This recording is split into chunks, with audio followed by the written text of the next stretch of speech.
A few years ago, I was invited to a dinner party. It wasn't that fancy, just a few old friends reconnecting. People I hadn't seen since high school. Some of the names on that list were people I hadn't seen or heard of for years, so it'd be a nice opportunity to catch up.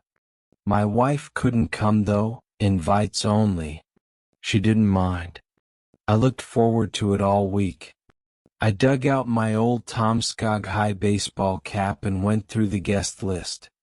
There were a few names I recognized at the drop of a hat and a few that I didn't. I figured some people had changed names over the years. While it wasn't a proper reunion but more like a get-together of old friends, I still got the sense that there was something more to it. There was no anniversary coming up, so it sort of came out of nowhere. I got the impression that maybe something else was up, like a proposal or some other announcement. The big night took place on a Saturday at a rented venture just outside of town, some old clubhouse. Nothing big or fancy, but enough to house the 8 partygoers that had pressed the "I will attend" button. I got there a bit early, dressed up in my favorite jacket, sporting the classic baseball cap. It smelled a bit like mildew, but what the hell? If there ever was a time to wear it, this was it. Rolling up to the house, the first person I ran into was the host herself, Jerry, short for Geraldine. She was the de facto head of the AV club back in high school. The elected president of the club was often missing or off doing their own thing, leaving Jerry to take care of the practicalities. If there was one person I'd bet on to arrange a night like this, it'd be her. She swept me up in a big hug, pulling a little on my baseball cap. "Oh, we bringing out the big guns, huh?" she laughed. Should've kept my club sweater. Gotta represent the Togs. The stupid name we used for the locals. It was still around. Over time the others dropped in. Nellie the overachiever. Oliver or Ole, who was on the student council. Chris and Corey the twins. Omar, who didn't move in until the final year, but instantly made himself part of the group. Finally, we just waited for Tess. It was getting late, so we figured she could catch up later. We had a couple of drinks and got snacking on some appetizers. Jerry had arranged for a catered meal. It didn't take long for us to fall back into our old roles, finding our way back to each other like we'd never left. There is a saying that the better you know someone, the less you need to talk to them. It really is true. It was just a matter of minutes before we were right back to where we left things all those years ago. But Tess was a no-show. I figured she'd run into some sort of last-minute issue, but Jerry wasn't convinced. If anything, Jerry was being a bit strange about it. Avoidant. Halfway through the main course, Nellie checked her phone. She fell silent all of a sudden. It was hard to tell since everyone else was laughing and chatting about, but I saw her lift her hand to her mouth, and her eyes stopped blinking. She'd seen something. Something shocking. I gently elbowed Omar next to me, who noticed the same thing. Once the two of us quieted down, so did the others. It didn't take long for the entire table to notice. Nellie looked up at us. There's been an accident, I think Tess is not Dash. She sniffled, putting down her phone. She buried her face in her hands, trying her best to hold back the tears. Everyone picked up their phones, trying to see if what she'd said was true. Checking local news, social media, anything. But I kept my eyes on Jerry. She was unusually quiet about this. It didn't take long for the room to devolve. Nellie was openly weeping. Ole just went pale, staring into the wall. Chris and Corey started arguing about the details as they differed from one source to the next. Omar just shook his head over and over, trying to convince himself it wasn't true. But of course it was. Turns out Tess had some kind of aneurysm earlier that day. Out like a light the moment she sat down in her car. Completely unavoidable and undetectable. It just took some time for people to notice since it looked like someone just sitting in their car. But Jerry just sat there, sipping her wine. She didn't look at her phone and she didn't join the conversation. There was a shake to her hand like she was suddenly nervous. I wanted to pull her aside and ask her about it, but there was no space. People were talking over one another, calling out, demanding my attention. All the while, Jerry didn't move a muscle. Then the power went out. It went completely dark. For a moment, all I could see were faces lit up by smartphone screens like ghastly apparitions. I joined in and so did Jerry. The discussion just died as we all looked at one another. At some point, someone turned their phone towards the table as if looking for something. As the light panned across the room, we all noticed, in unison, a shape. It was only there for a fraction of a second. Something tall, dark, and spectral. Arms that reached all the way to the floor. Something sickly thin and black as oil. There was a shrill screech like the cables inside the walls were burning, screaming for help. This high-pitched burn. Something overloading, bathing the room in a smell of burnt plastic and gypsum. In the blink of an eye the power returned. And with it the dark disappeared. The room erupted. Nellie was on her feet, backing away from the table. Olay crouched down. The twins just stood up looking lost. Omar just froze, not knowing what to do. But my eyes landed on Jerry and what she was doing. She just sat there, staring at the space where the dark thing had stood. As the room fell silent, I caught her attention. "What's going on?" I wheezed. What was that?" Jerry shook her head. As the rest of the room turned their attention to her, she began stuttering. Her eyes shifted from one to the next until she finally gave in. It's hard to explain. So now we got the real story. It started a couple of months ago. It started with a woman named Gwen. She had been an acquaintance at best. Someone that most of the group hadn't interacted much with. She was part of another clique in a way, and there wasn't much crossover between the groups. She had suddenly passed, leaving some former classmates devastated. Tess had heard about it somewhere in her social peripheral. One post in particular had stood out. In one of the memorial comment sections, someone mentioned, "She knew this was coming. She'd seen the specter of death. She told me, and I think she was at peace." After that, there'd been 2 more deaths. A man and a woman, both dropping dead within a month of one another. Again, vague hints to seeing something, and a specter. But this time Tess knew them a little better. In fact, she talked to one of them just weeks ahead of their death. 2 things became apparent. 1, that they were being followed by something. 2, that they knew their time was running short. By that 3rd death, Tess figured it was no longer a coincidence. Their old friends were dropping like flies. She reached out to Jerry to kinda get the gang together to talk about it, but only days ahead of the reunion she'd started to see the specter herself. "She wanted us to go ahead with or without her," said Jerry. "She knew this would happen." "So what does it mean?" Nellie asked. "We all saw it. Are we all next?" Jerry just shook her head as the questions rained. "What the hell is that?" yelled Corey. "Were you gonna tell us?" Chris joined in.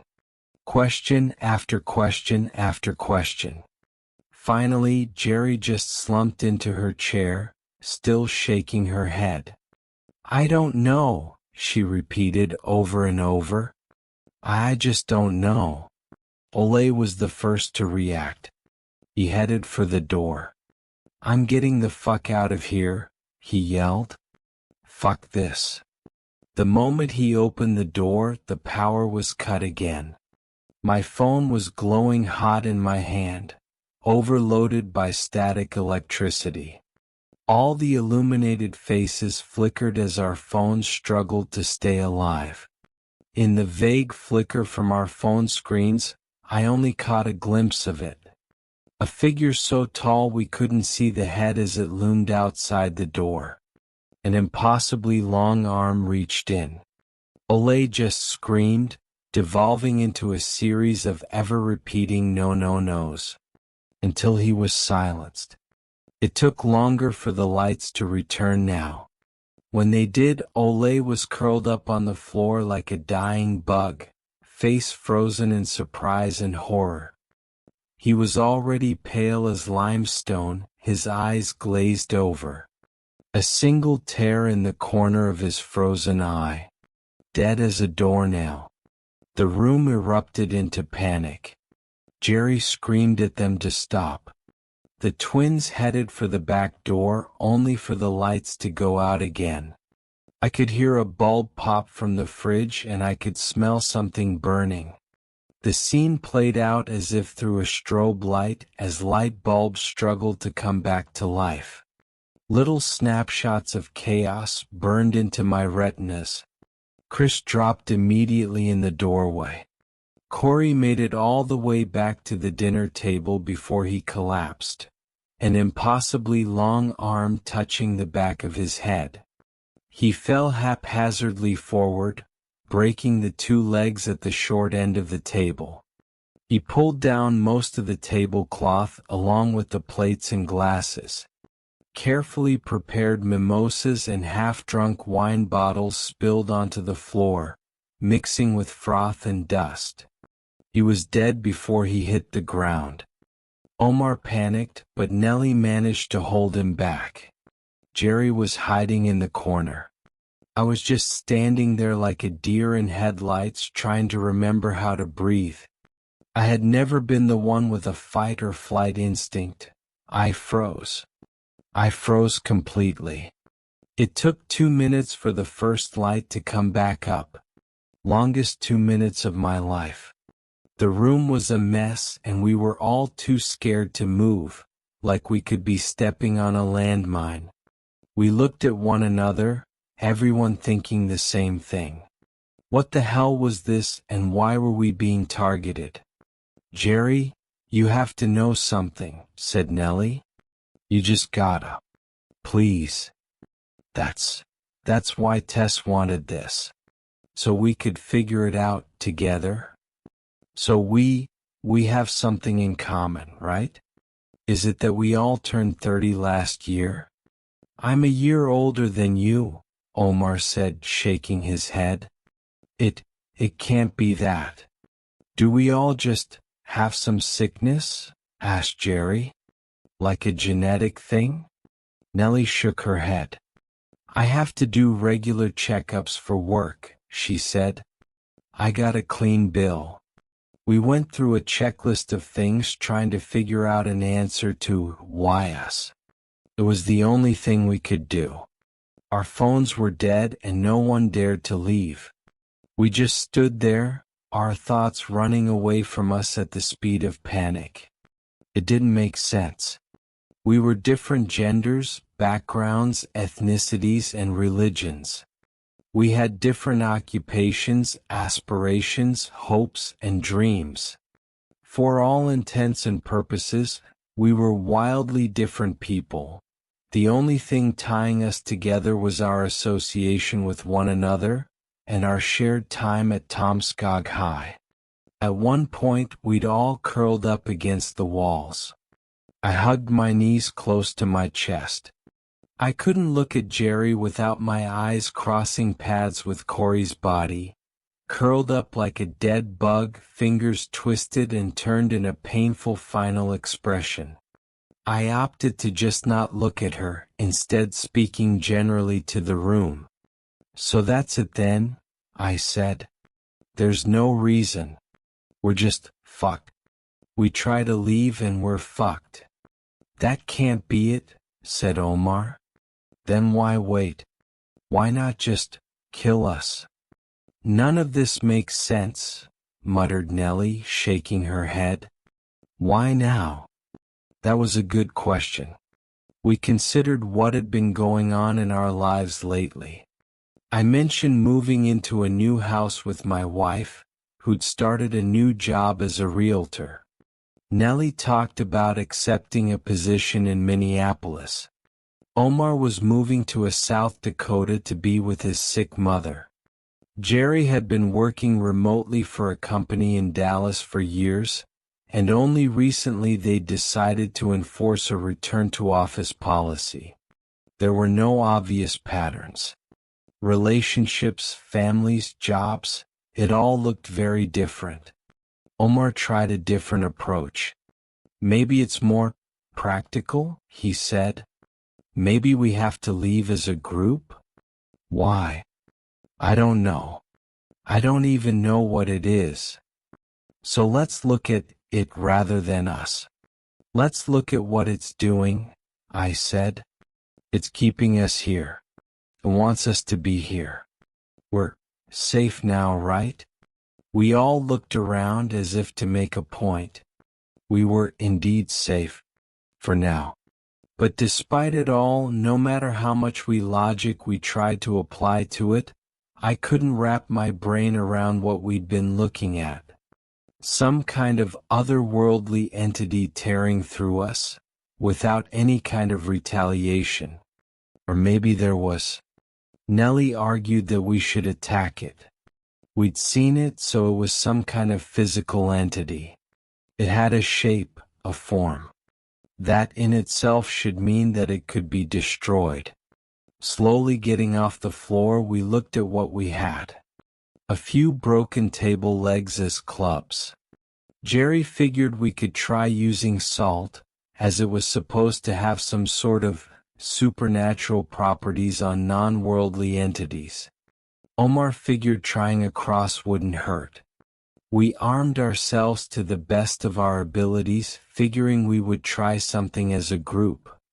If it really was a physical entity, that meant it was constrained by its own properties. Meaning it couldn't catch all of us at once.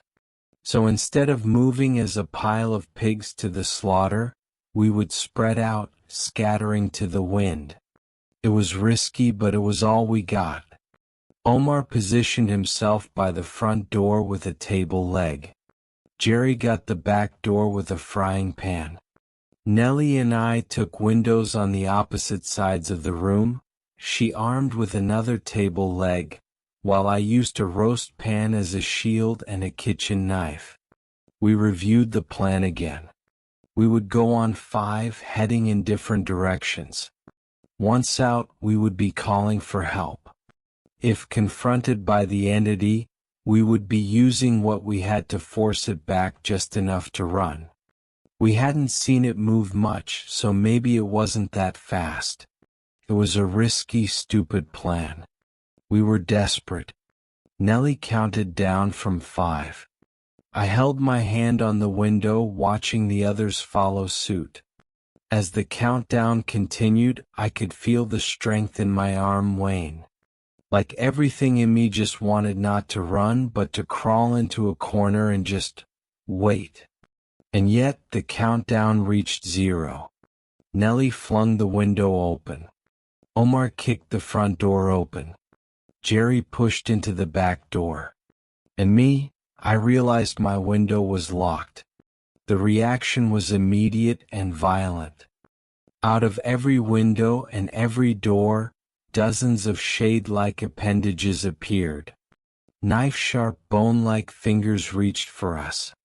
The windows were blown apart by the pressure, covering mine in 100 little cuts, shattered pieces of glass burrowing into my hair. I didn't fight. That instinct just wasn't there. I scrambled backwards, doing exactly what my instinct taught me to make myself as small and invisible as possible. Omar fought. Nellie too. Jerry actually managed to hit something. I could hear the thwunk of the frying pan. But it was quick. No screams.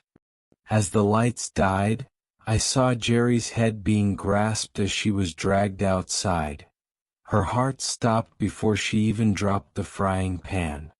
Nellie got halfway across the room before they got to her, making her face plant into the hardwood floor in a morbidly comical manner. An entire life snuffed out, ending with an embarrassing self-inflicted nothing. Omar just stood there as one of the things loomed over him. It reached for him and he did nothing. It was calm, collected, even reverent in a way. But as what looked like a thumb approached his forehead, he started shaking his head. "No," he pleaded. "No, I can't. Not like this." And with that he fell to the floor. Empty. They made no sound. Dozens upon dozens of specters pooled into the room, surrounding me. I wanted to scream, but my breath was stuck in my throat. I couldn't believe what I was seeing. It was so far from the world I knew that it started to feel like a bad dream. It simply couldn't be well and truly real. But feeling that cold hardwood floor against my cheek made me think differently. I looked up, only to see one of the specters looming over me, so tall that its head cut through the ceiling. It reached for me, a thumb-like appendage reaching for my forehead. And in that moment it spoke to me. Less of a voice and more of a series of impressions. It's hard to explain. It showed me flashes of a life. Me settling down with my wife, growing little blue sunflowers in the backyard.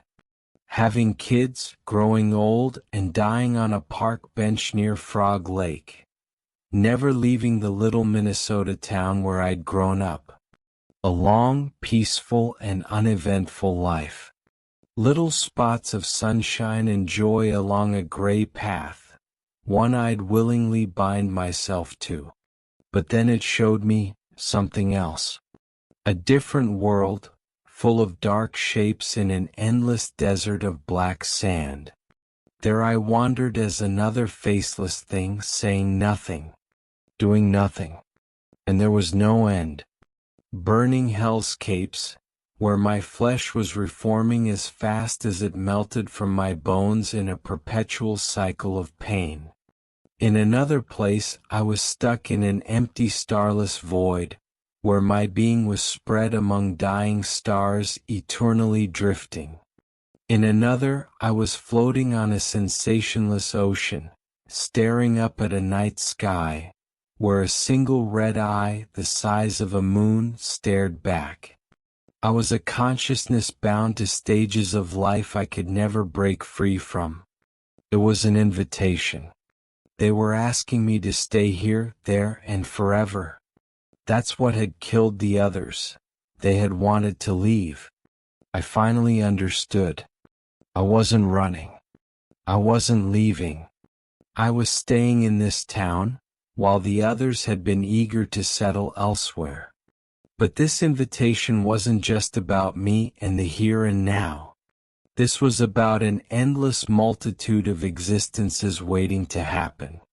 One where an end was not promised. A perpetual me bound to whatever form necessary. Like them. Like all of them. I could feel myself shaking my head into a no. I could feel my tongue licking the roof of my mouth, looking to push out that N. But I couldn't. I froze. Yes, I cried. Yes, of course. A cold thumb touched me as if drawing an invisible mark across my forehead. And that was it. One by one they left. They'd gained what they came for, a recruit. someone to stay with them, to join their group at an unfathomable cost. The final one left with a breeze, knocking over my Tomskog High baseball cap. Home of the Togs. I just stood there, alone. Contorted remains of people I used to know littered the floor. The lights came back on. Phones buzzing across the room. Pings from missed calls and messages. But after all the notifications died down, all that was left was me sobbing on the floor.